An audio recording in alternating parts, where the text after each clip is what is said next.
Moria, the greatest of the dwarven halls under mountain, called in the dwarvish tongue Khazad-dûm, meaning dwarf mansion. The mighty dwarf city was built by Durin I early in the First Age, thus making it the ancestral abode of Durin's folk.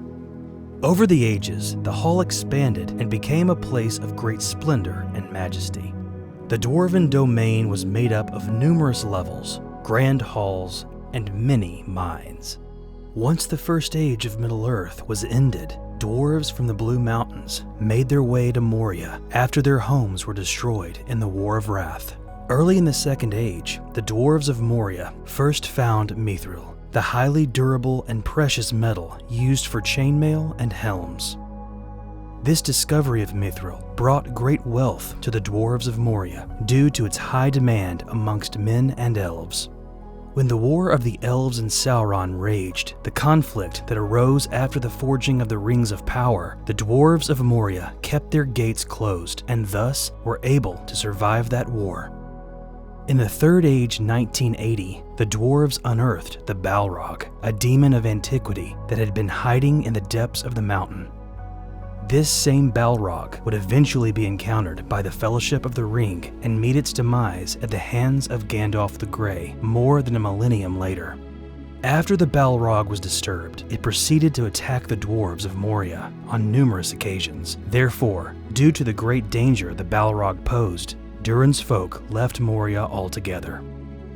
In the Third Age 2480, Sauron began filling the halls of Moria with orcs, and in 2790, orcs killed Thorin's grandfather, Thror, who had fled to Moria after the taking of the Lonely Mountain by Smaug. This led to the great conflict known as the War of the Dwarves and Orcs, which ended with the epic battle of Azanulbazar. The dwarves won the war against the orcs. However, they decided not to re-enter Moria because of the presence of the Balrog. In the Third Age 2989, about 50 years after the Battle of the Five Armies and the events found in The Hobbit, and more than a millennium after the dwarves had abandoned Moria due to the treachery of the Balrog, a large group of dwarves, led by Balin, marched to Moria to re-establish a dwarven stronghold there. 5 years later, in the Third Age 2994, Balin's company of dwarves were slain by their enemies. In the Third Age 3019, the Fellowship of the Ring, along with the creature Gollum who followed them, passed through the great halls of Khazad-dûm. There, Gandalf the Grey engaged in the epic clash against the Balrog, the ancient foe that had stalked the halls for a great length of time. The following is an excerpt from the Fellowship of the Ring. They had marched as far as the hobbits could endure without a rest, and all were thinking of a place where they could sleep, when suddenly the walls to right and left vanished. They seemed to have passed through some arched doorway into a black and empty space. There was a great draught of warmer air behind them, and before them the darkness was cold on their faces. They halted and crowded anxiously together. Gandalf seemed pleased. "I chose the right way," he said. "At last. We are coming to the habitable parts, and I guess that we are not far now from the eastern side.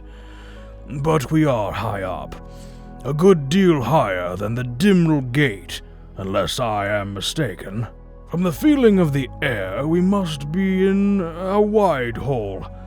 I will now risk a little real light." He raised his staff, and for a brief instant there was blaze like a flash of lightning. Great shadows sprang up and fled, and for a second they saw a vast roof far above their heads, upheld by many mighty pillars, hewn of stone. Before them, and on either side, stretched a huge empty hall. Its black walls, polished and smooth as glass, flashed and glittered. 3 other entrances they saw, dark black arches, one straight before them eastwards, and one on either side. Then the light went out. "That is all that I shall venture on for the present," said Gandalf. "There used to be great windows on the mountainside, and shafts leading out to the light in the upper reaches of the mines. I think we have reached them now, but it is night outside again, and we cannot tell until morning. If I am right, tomorrow we may actually see the morning peeping in. But in the meanwhile, we had better go no further. Let us rest if we can. Things have gone well so far, and the greater part of the Dark Road is over. But we are not through yet, and it is a long way down to the gates that open on the world. Thanks for watching the video. What's your favorite aspect of Moria? Let me know in the comments below. Take care, everyone. This has been your pal, the Memory Troll. Cheers.